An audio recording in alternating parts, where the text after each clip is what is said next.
wabarakatuh. Selamat sore, salam sejahtera kawan-kawan wartawan. Hari ini saya menghadap kepada Pak Presiden dalam rangka melaporkan rencana kita Kementerian P2MI untuk membuka kembali kerjasama bilateral penempatan tenaga kerja di Arab Saudi. Kita ketahui bahwa sejak tahun 2015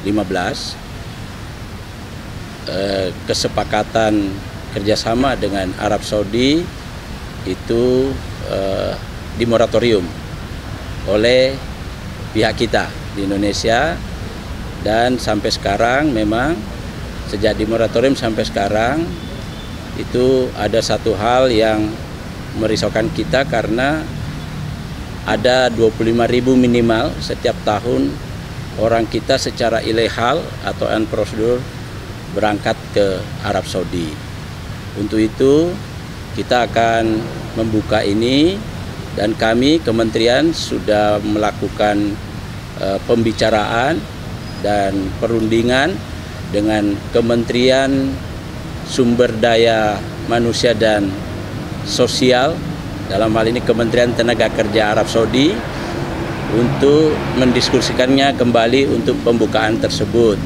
Itu yang kami laporkan kepada Pak Presiden, dan dalam waktu dekat ini MOU-nya akan ditandatangani di Jeddah.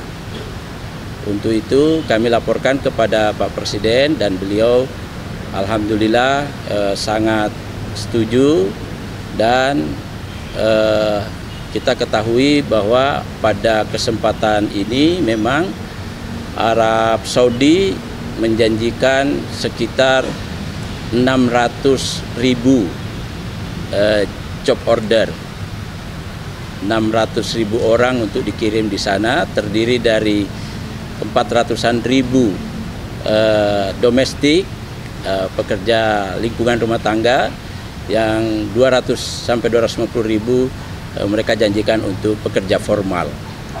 Dan kami laporkan kepada Pak Presiden, dan beliau alhamdulillah setuju dan meminta kepada kami untuk menyiapkan skema pelatihannya sekaligus penempatannya nanti. Untuk skema pelatihannya nanti kami akan sampaikan lagi, lapor kepada beliau rencana-rencana yang sudah kami susun. Saya kira itu. Terima kasih.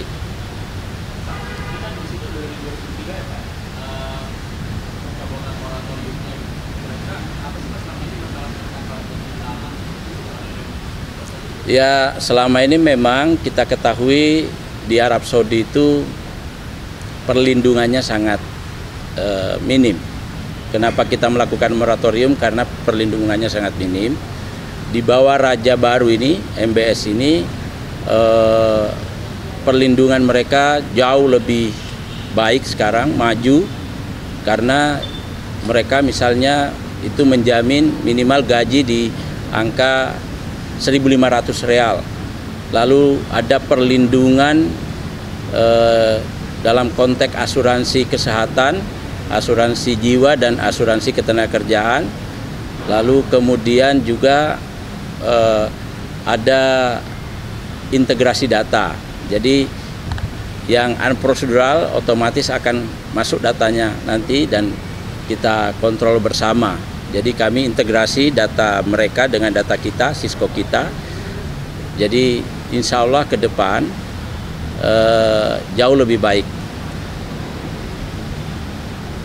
Tawaran pola kerjasama mereka sebenarnya sama dengan yang terjadi sekarang ini dengan Hong Kong dan Taiwan. Jadi perusahaan penempatan P3MI bekerja sama dengan agensi. Nah, di sini agensinya dikontrol oleh BUMN tenaga kerja namanya Musanet. Dikontrol dalam banyak hal. Jadi orang majikan itu kalau mau ngambil pekerja, dia harus daftar dulu ke Musanet sini. Dan harus punya deposit untuk gaji. Harus ada deposit untuk gaji. Yang menarik lagi bahwa setiap selesai kontrak 2 tahun, untuk orang Indonesia dikasih bonus umroh sekali. Ada lagi? Makasih ya.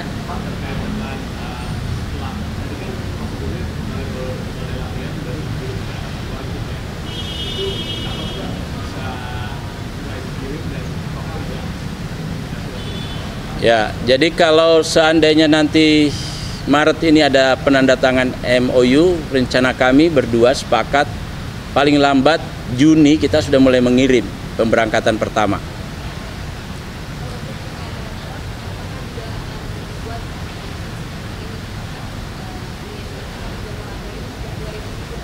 Ya, ya kita lihat karena mereka juga biasanya ikutnya Arab. Kalau Arab buka, mereka juga ikut buka nanti.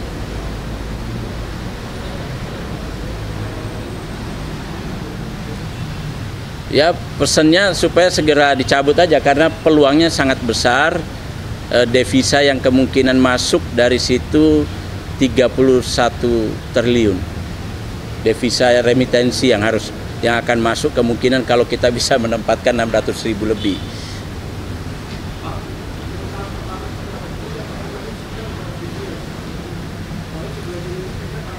Ya sesuai kemampuan kita aja nanti.